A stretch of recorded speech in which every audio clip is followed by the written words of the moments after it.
estamos no mês do conhecimento. Nós entendemos que reconhecer a Deus, para que Ele seja reconhecido, para que nós tenhamos um entendimento que Ele está agindo naquele momento, que a porta está sendo aberta por Ele, que é Ele que está dando a direção, que agora é o momento.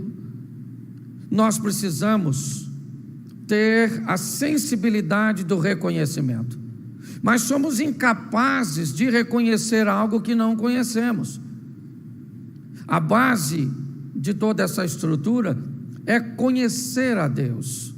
Oséias, no capítulo 6, no verso 3, ele diz assim: então conheçamos e prossigamos em conhecer ao Senhor. Qual é a grande dificuldade que temos? E o próximo mês é o mês da intimidade, e ele já vem depois do conhecimento, porque quando nós conhecemos, nos tornamos íntimos, mas mesmo assim, isso não significa que vamos ser assertivos, porque muitas vezes conhecemos nosso cônjuge, conhecemos nossos filhos, conhecemos nossos pais, e temos intimidade, mas mesmo assim, em alguns momentos, fazemos coisas que sabemos que pelo nível de intimidade que temos, ainda vamos desagradar as pessoas, vamos criar ambientes desconfortáveis. Então, muito mais do que conhecer e reconhecer, é pormos em prática. E hoje eu quero conversar com vocês, até para dar mais informações, porque grande parte das pessoas que me procuram, às vezes para um gabinete, por uma instrução, elas querem saber se é Deus que está naquele negócio, se é Deus que está naquela sociedade, se é Deus que está mandando aquela pessoa para ela se relacionar, se é Deus, se Deus está naquele momento, se agora é hora. E por que é que as pessoas têm tanta dificuldade de reconhecer isso? Por falta de conhecimento. O povo peca e erra porque lhe falta conhecimento ou entendimento. Então é muito importante, de uma forma sóbria, nós conhecemos valores, princípios e maneiras que Deus trabalha. Por quê? Porque numa questão futura, nós podemos fazer uma avaliação pelas informações que já temos, pelo conhecimento. Bom, precisamos usar de uma mentira para resolver alguma coisa. Então eu preciso entender qual mentira que Deus é Pai. Porque se eu descobrir que Deus é o pai da verdade e o diabo é o pai da mentira, mentira nenhuma, seja ela muito nociva ou pouco nociva, porque talvez uma mentira pode não trazer danos no mundo físico, mas certamente o trará no mundo espiritual para o mentiroso, principalmente. E algumas pessoas, às vezes, até dizem: não, pastor, tem algumas mentirinhas que Deus tolera, mentira branca. Isso deve ser até alguma coisa de preconceito. Então eu quero te direcionar com algumas informações, e é isso que tenho buscado fazer. Eu quero mostrar a você, será que as boas intenções por si só valem? Como eu vou fazer a coisa certa? Primeiro eu tenho que definir o certo para quem, certo? E eu já falei aqui numa outra mensagem que eu preciso definir se o meu estilo de vida é para agradar a mim mesmo, se é para agradar os outros, ou se é para agradar a Deus. Então, quando eu vou fazer algo certo, antes de fazer o certo, eu preciso definir sobre qual parâmetro, qual diretriz. Certo para quem? Certo para os homens? Certo para mim mesmo? Certo para o sistema que estamos inseridos? Ou certos ou certo para Deus. Quando eu olhar para isso, eu vou definir o estilo de vida que eu vou manter, que eu vou viver. Porque às vezes a intenção é magnífica, mas me parece que a falta de conhecimento, e é isso que eu quero mostrar para você, pode colocar toda a sua vida num buraco. Põe para mim na tela, por favor, segundo livro. Eu vou usar 3 ou 4 textos só, vai ser rapidinho. Mas o primeiro, deixa eu colocar, segundo livro do profeta Samuel, capítulo 6, verso 2. Segundo Samuel 6:2, dá uma olhada nesse texto aqui. Mas não veio para cá, eu estou aguardando aqui.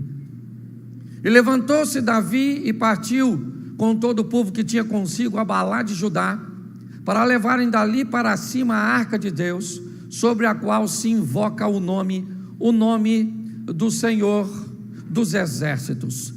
Preste atenção nesse texto aqui. Durante a gestão de Saul, a arca havia sido tomada pelos filisteus. Lembra? Quando Ofni e Finéias morreram. Quando essa arca retorna, ela vai para um determinado local, e Saul não traz essa arca de volta. O tempo passa, e Davi então agora tem o propósito de trazer a arca da aliança para Jerusalém. Pensa num camarada cuidadoso, era Davi. Bem intencionado Davi era. Tão bem intencionado que Davi pega e manda construir um carro novinho, que nada fora transportado nele, ia ser inaugurado para levar a arca da aliança. Ele escolhe os filhos de Abinadab, Aiô e Uzá, os 2 rapazes, e manda e designa esses 2 rapazes para cuidarem da arca durante o caminho. A arca nova, os bois que as puxariam também novinhos, todo mundo muito bem vestido, um ambiente extremamente alegre, honroso. Quando olhamos para tudo isso, vemos o cuidado deste homem de pegar essa arca, que representava nada mais, nada menos que a presença de Deus. A intenção é a melhor possível, e ele monta todo um cenário, uma alegria tremenda. E Aiô e Uzá vão ao lado do carro de boi, olhando a arca da aliança, os 2 querubins, um de frente para o outro, tocando as suas asas, ali uma peça única, quando de repente um dos bois tropeçam, e no tropeçar dos bois a arca balançou para cair, e Uzá então, com cuidado para que a arca não se desequilibrasse e caísse do carro dos bois, ele resolve ampará-la e morre fulminado. Qual é o problema aqui? Intenção extraordinária, cuidados sensacionais, propósito correto. Deus queria que a arca fosse para Jerusalém, que ela fosse reverenciada, que as pessoas tivessem o cuidado com ela. Davi fez tudo direitinho, ele só esqueceu. Aliás, eu não consigo entender isso, que quando essa arca foi feita, na lateral dela, 4 argolas foram colocadas, 2 numa extremidade e 2 na outra. Tirantes revestidos de ouro foram preparados para que entrasse numa argola e na outra, de um lado e do outro, e 4 homens levassem essa arca nos ombros, e não para carro novo, e não para boi novo, e não para toda. E aí eu fico pensando, o que é que uma boa intenção, sem a falta de conhecimento, Como é que eles podem pecar numa coisa tão primordial, de acharem que estavam fazendo bem, e estavam? A única confusão aqui é que eles faziam o que parecia bem a eles mesmos.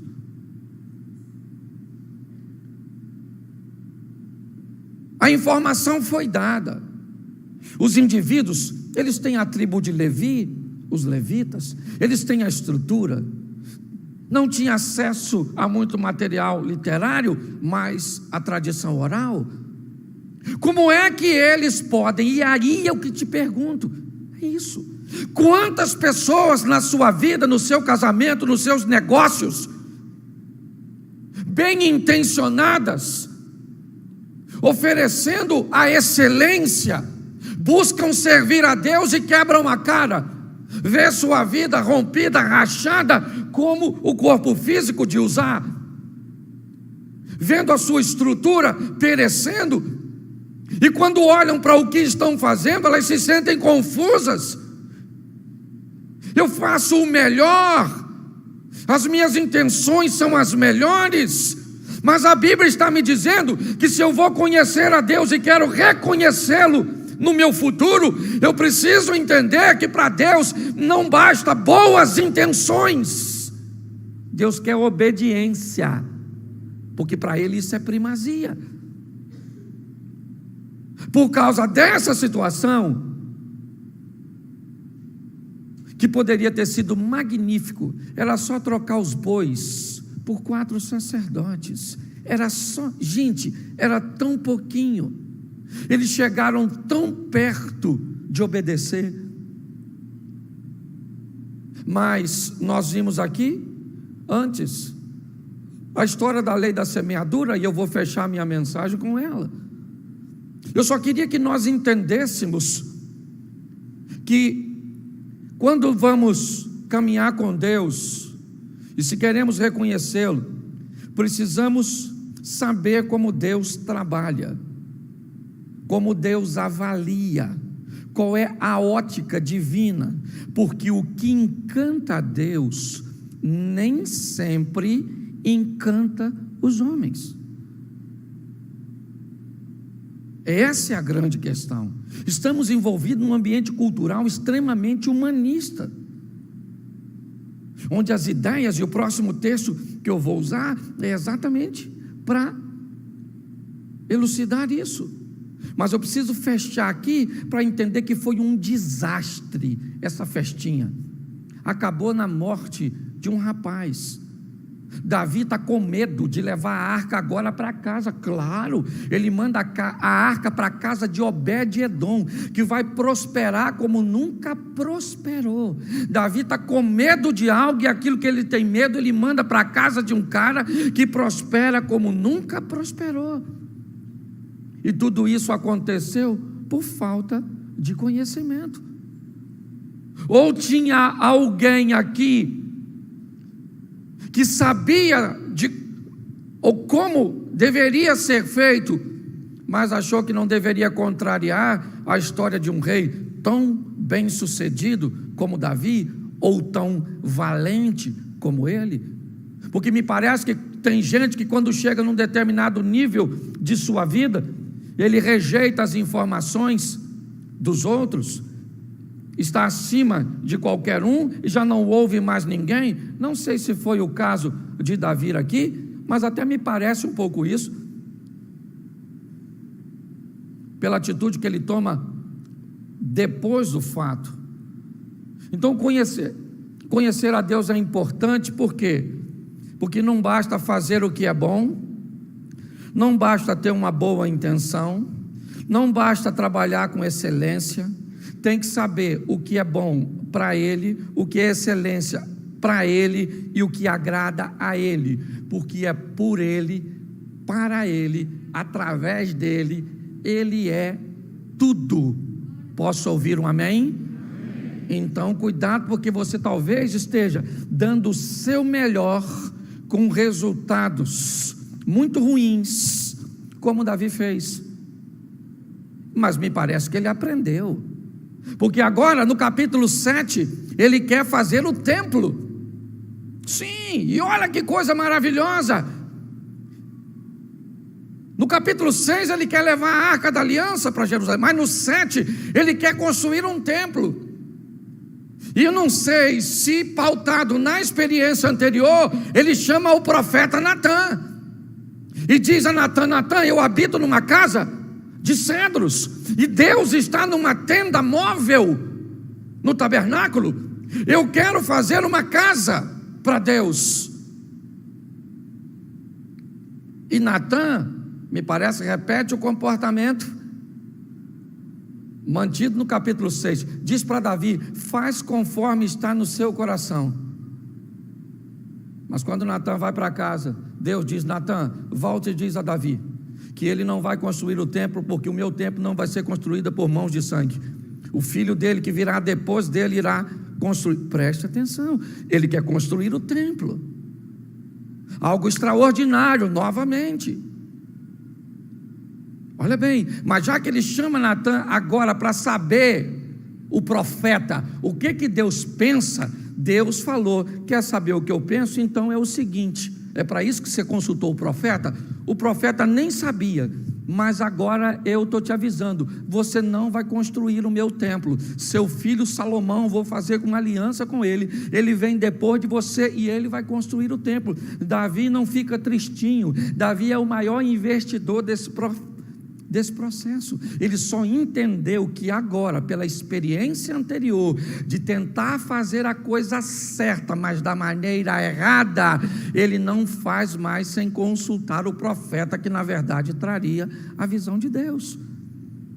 Erro é tudo aquilo que não nos ensina nada. Se aprendemos alguma coisa com o dano que sofremos, não foi erro, foi aula. A vida é desse jeito. E aprenda uma coisa: se não aprendemos com esta lição, pode ter certeza que a próxima costuma vir mais rigorosa que a anterior. Muitas pessoas sofrem muito nessa vida simplesmente por não entender os modelos que agradam a Deus, a base que Deus tem usado para avaliar as coisas. Vamos embora? Primeiro livro de Samuel, vamos voltar um pouquinho agora no rei Saul, primeiro rei, capítulo 15, verso 3, põe para mim. Outro também,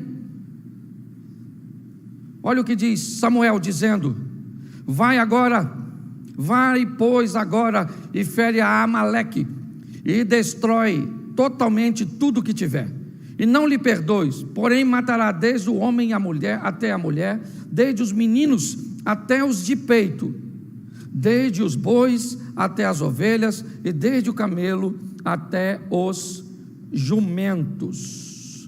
Põe para mim o verso 9. Saul e o povo perdoaram a Agag, e o melhor das ovelhas e das vacas, e as da segunda sorte, e aos cordeiros, e ao melhor que havia, e não os quiseram destruir totalmente. Porém, toda coisa vil e desprezível destruíram totalmente. Verso 22.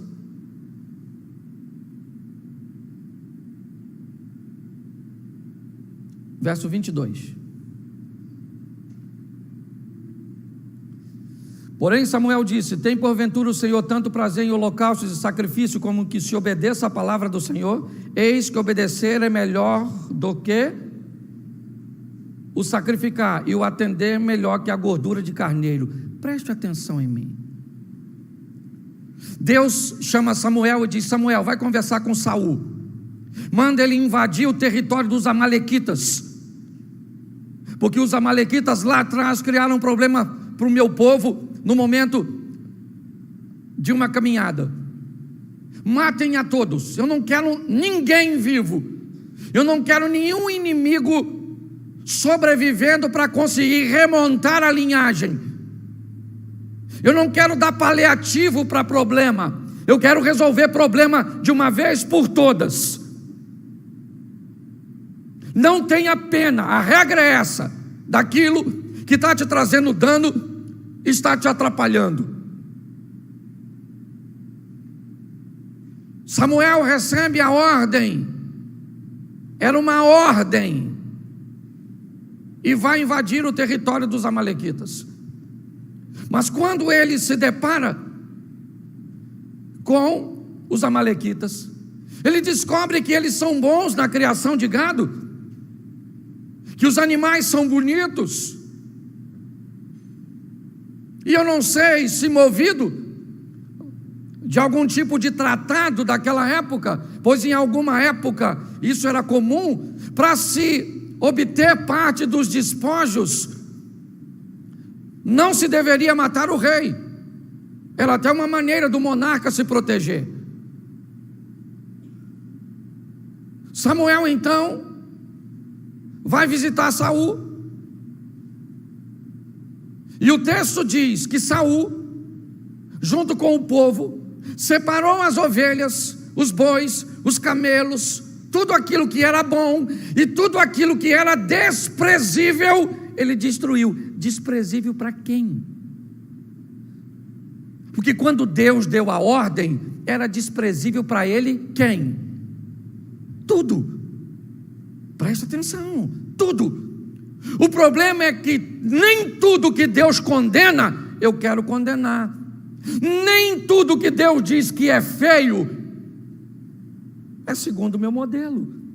Nem tudo que Deus diz que não pode, eu não acho que também não é assim. Eu começo a confrontar o modelo de Deus com o meu modelo, os parâmetros de Deus. Ele chegou lá e diz: não, essa ovelhinha é bonitinha e essa não é. Esse camelinho é bom e esse é ruim. Então esse eu mato e esse eu deixo vivo. Mas Deus disse: destrói tudo. Mas eu não estou afim de destruir.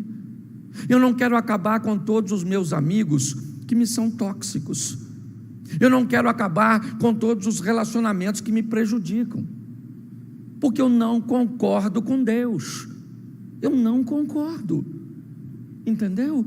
Eu tenho o meu parâmetro, eu tenho o meu modelo, eu tenho meus princípios e eu vou utilizar. É isso que Saul está fazendo. Mas o pior não é isso. É que é o verso 22. Samuel chegou e Saul foi para Samuel. Depois você lê, porque vale a pena. E diz assim: olha, Samuel, fiz tudo o que Deus mandou.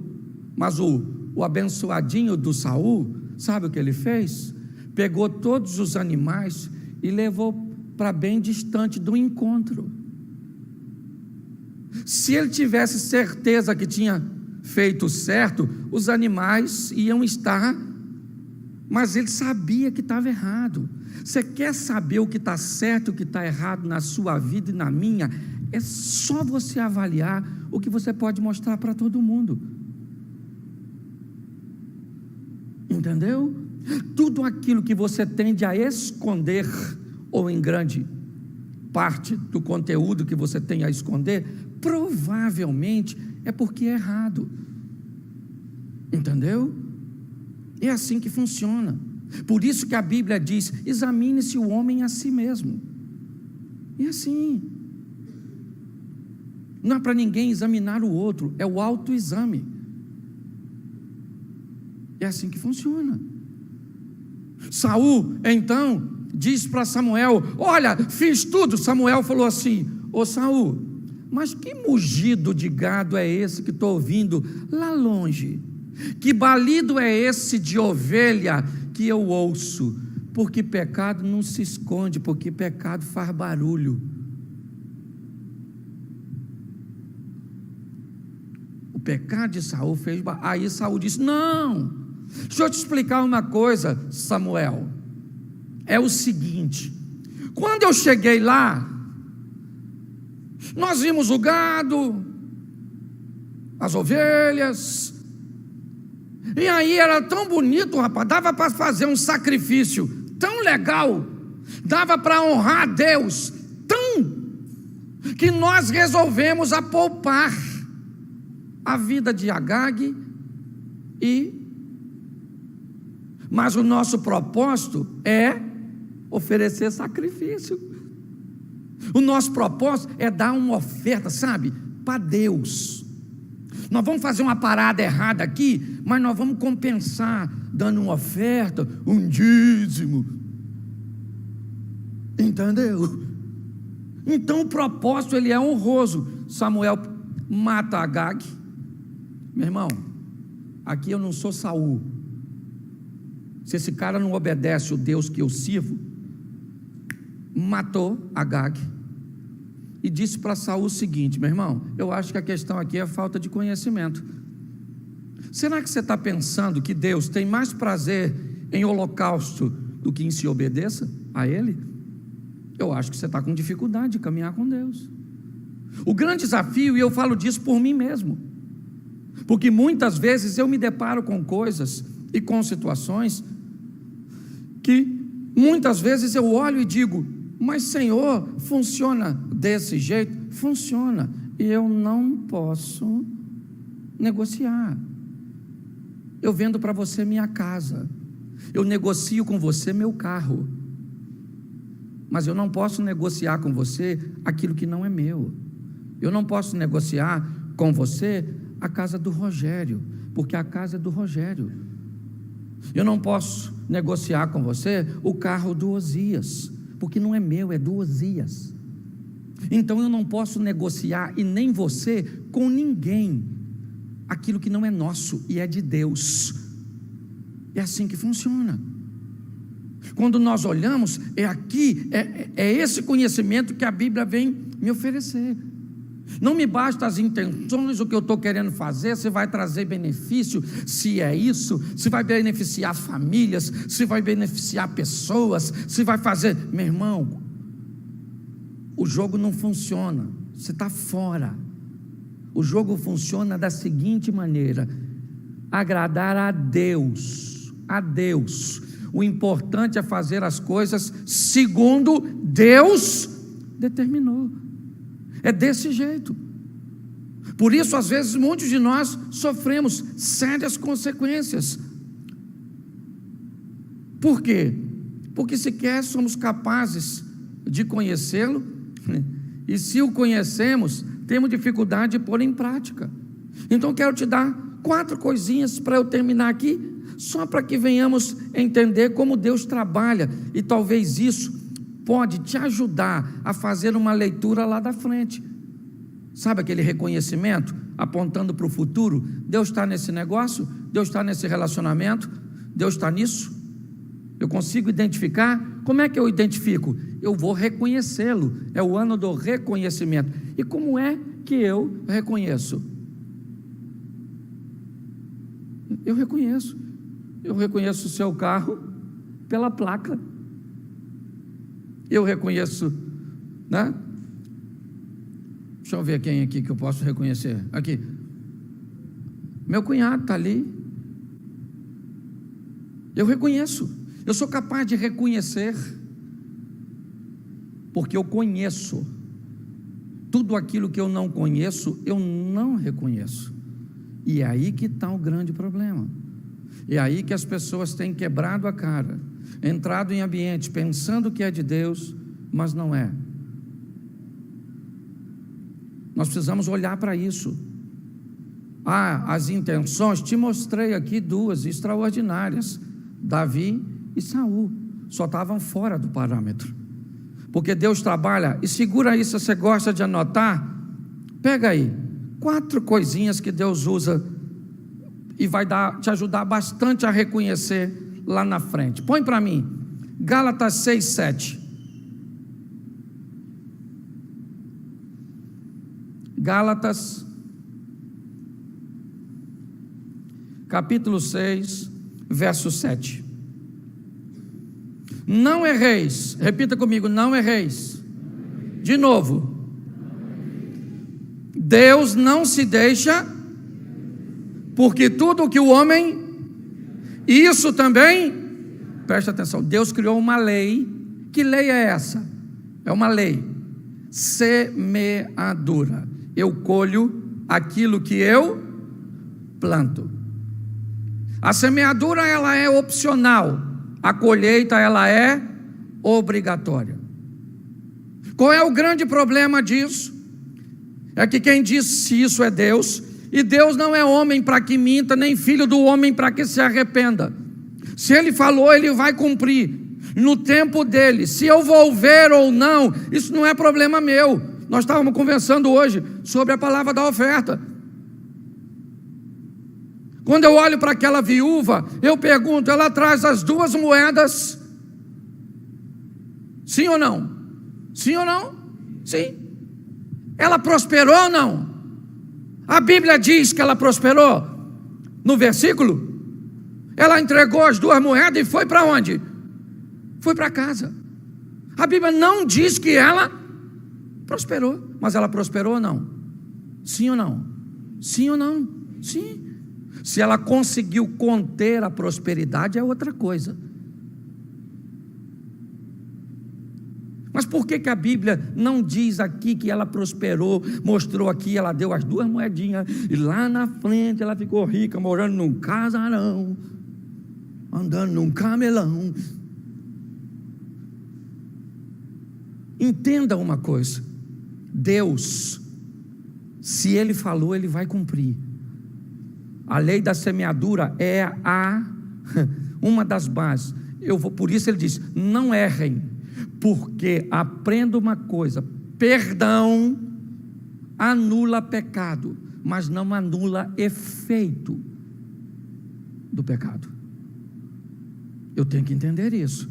Não errem, por quê? Porque se você errar, você vai ter que colher o fruto do seu erro. Deus não se deixa escarnecer. Vamos lá? Davi errou, mandou matar Urias, certo? E está tudo bem. Deus manda o profeta Natan e diz para ele: olha, meu irmão, ninguém vai ficar falando mal a meu respeito por sua causa.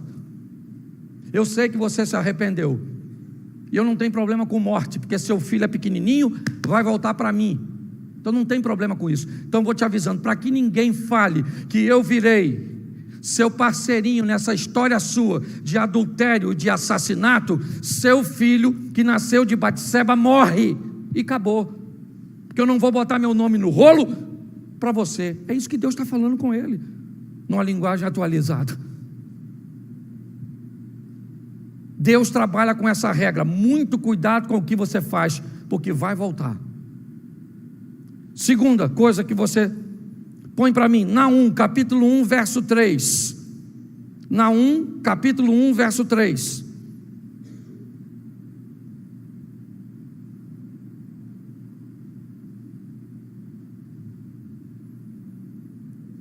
O Senhor é tardio em irar-se, mas grande em força, e ao culpado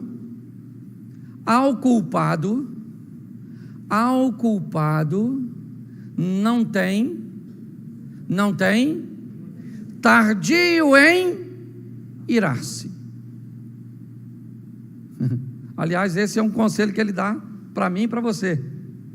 E quando alguém não é hipócrita, antes de dar um conselho, ele cumpre aquilo que está falando. A Bíblia nos orienta: sede prestes a ouvir, tardio no falar e mais tardio no irar. Mas antes de dizer para mim e para você, Naum está dizendo: Deus é tardio em irar-se, mas não tem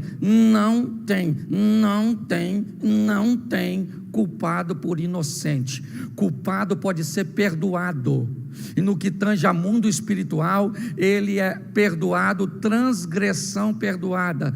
Mas aqui nessa terra, ele vai ter que voltar para a lei da semeadura e colher aquilo que plantou. Por isso Davi diz para Simei, quando Simei o tenta apedrejar, e um de seus soldados quer matar Simei, Davi diz: não, ele só está atacando pedra porque eu fiz o que era errado, e eu estou vivendo esse momento. Ele foi perdoado. Deus falou através de Natan, o filho dele morreu, Simei está acusando ele do que fez e tacando pedra, e Davi entende que aquelas pedras são resultados daquilo que ele fez. Estava perdoado, mas não era inocente. Preste atenção: quando Cristo paga o meu pecado, eu continuo culpado. Eu continuo culpado. Eu só vou herdar o reino porque Ele pagou pela minha culpa. Entenda bem. O sacrifício dele não me inocenta. Eu continuo pecador. Eu infringi. Mas ele vem e aí não tem como. Ele vem para me perdoar. Sim, ele vai me perdoar. O sangue dele vai pagar um preço, mas eu sou culpado. Tanto sou culpado que ele precisou morrer por mim. Porque se eu não fosse culpado e continuasse culpado, só que ele paga um preço. É isso que eu tenho que entender. Deus não tem o culpado por inocente. Então pare de achar, porque às vezes a gente olha e pelo nosso parâmetro, poxa, o cara faz tudo de errado e nunca acontece nada. Deus é tardio e irá-se, mas não tem o culpado por inocente.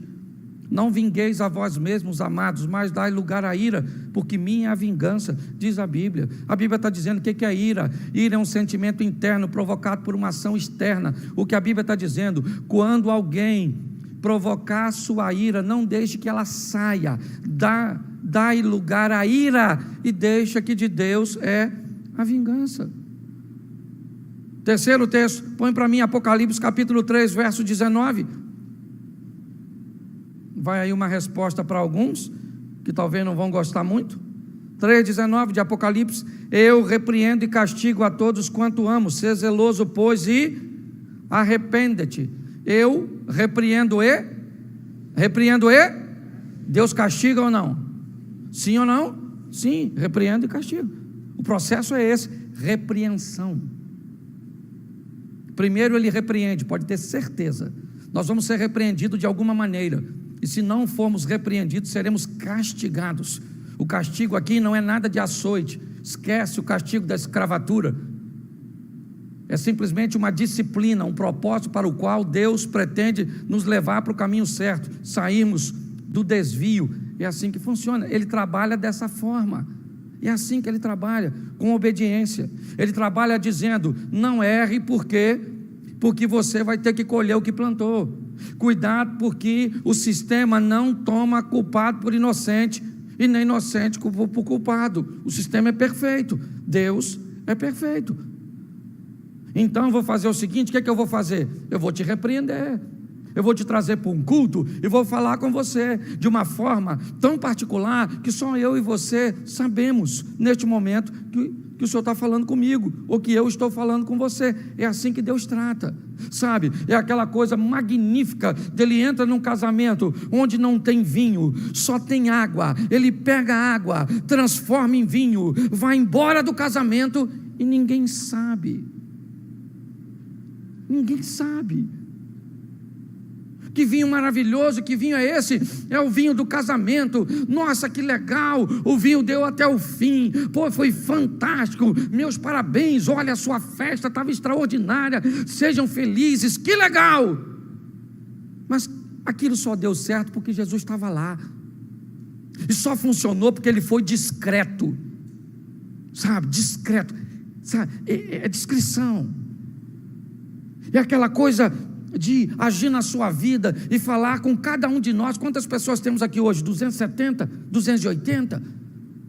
Ele olhar para você e para mim e falar no fundo da nossa alma, e o que eu preciso acertar: olha, você está errando, cuidado porque você vai colher. Eu não tenho culpado por inocente, cuidado porque você pode estar fazendo uma avaliação equivocada, querendo fazer algo muito bom, mas da maneira errada. É melhor se posicionar, descubra como funciona, obedecer é muito melhor do que dar uma oferta, do que fazer isso. Deus vai fazendo, mas se você não quer, tá bom, querido, é isso, então vamos para o castigo. Seu filho vai morrer. Ah, você não quer? Você quer se envolver com mulher dos filisteus, com prostituta, comer das coisas proibidas? É isso aí. Você quer segundo o seu modelo? Então vai morrer cego, e humilhado, e as pessoas vão ter dúvida até da sua salvação, porque vão avaliar a sua situação como um suicídio. O caso de Sansão. Nós precisamos olhar as coisas por uma perspectiva mais abrangente, buscarmos conhecer, sabe, para saber como funciona.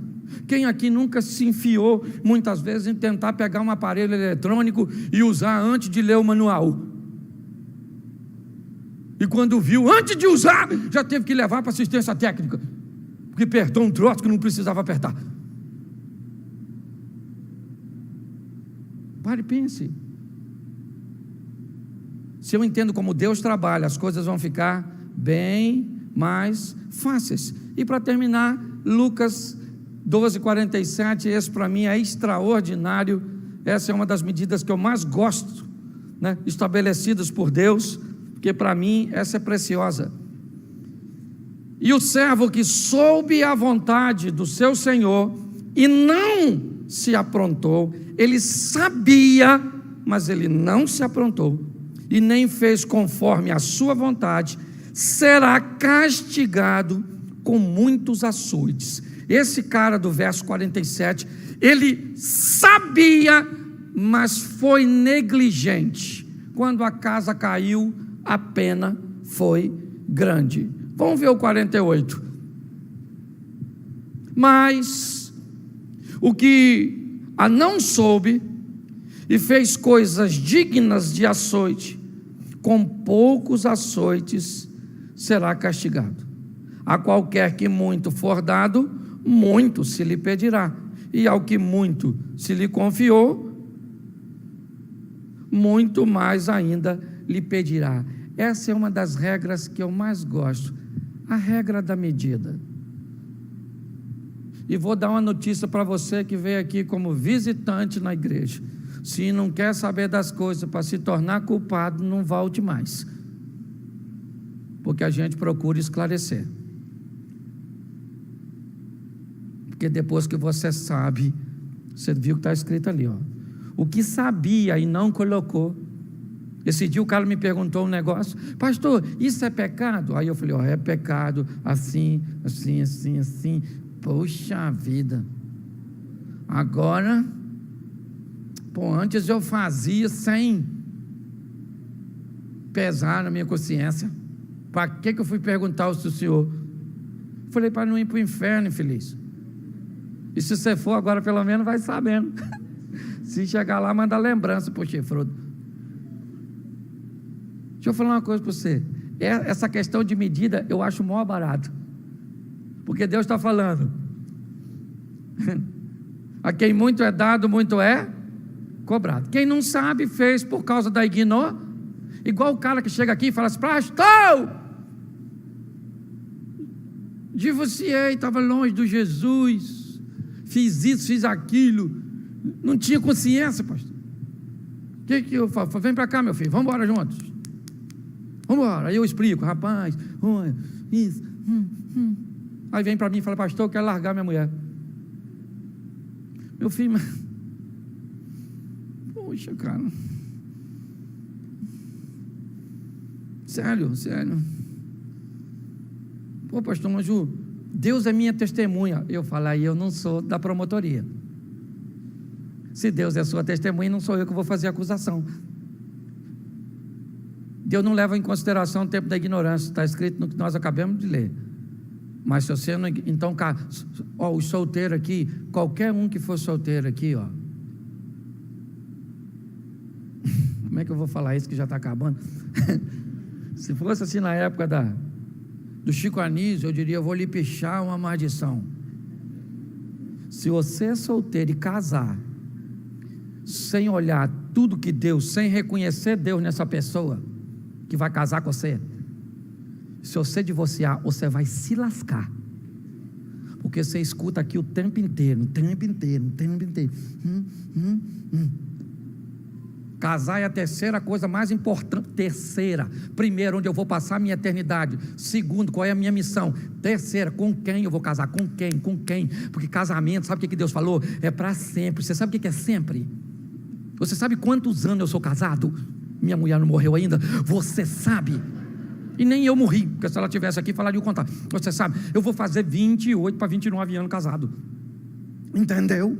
Louvado a Deus que é bom, mas se fosse ruim, não era casamento, era uma saga. Eu já estava quase indo para o Egito, ou saindo do Egito para a terra prometida, 40 anos. Você está rindo? Ah, pastor, o amor é cego. Menino, mas o casamento é um oftalmologista extraordinário. Devolve a visão assim no piscar de olho. Um mês e pouco você está enxergando com uma beleza. Você ri? Mas o assunto é sério. Vamos buscar conhecer a Deus para reconhecê-lo. E Ele trabalha de uma forma tão magnífica. Não tem o culpado por inocente. Usa a lei da semeadura, repreende, castiga, certo? Usa medidas diferentes e não aceita algo que não o agrade e não seja uma obediência total. Por isso, não abra concessão. Vamos sair daqui para viver o extraordinário, buscando a cada vez mais conhecer o nosso Deus, para reconhecê-lo lá na frente. Fique de pé nesse momento e preste atenção no que eu vou falar agora. Sei que você não vai gostar, mas como a palavra tem a ver com obediência, eu preciso que você me ajude. Nós estamos criando uma estrutura para receber melhor e para criar menos contato.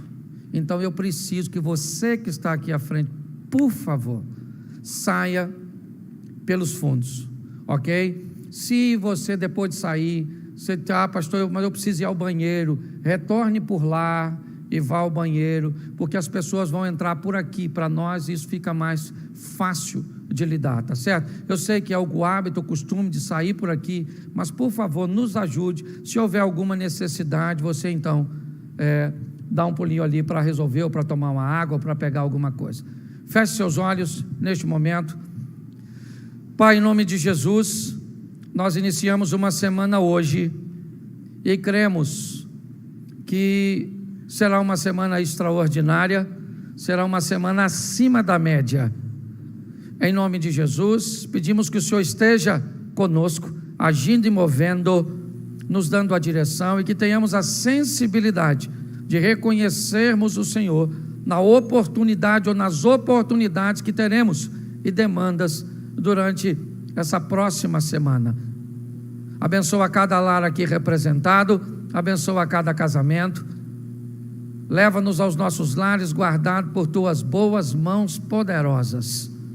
Que o grande amor de Deus nosso Pai, a graça de nosso Senhor e Salvador Jesus Cristo e as doces consolações do Santo Espírito de Deus seja para com todo o povo do Senhor, e todos digam: que Deus te abençoe, vá em paz, até terça-feira.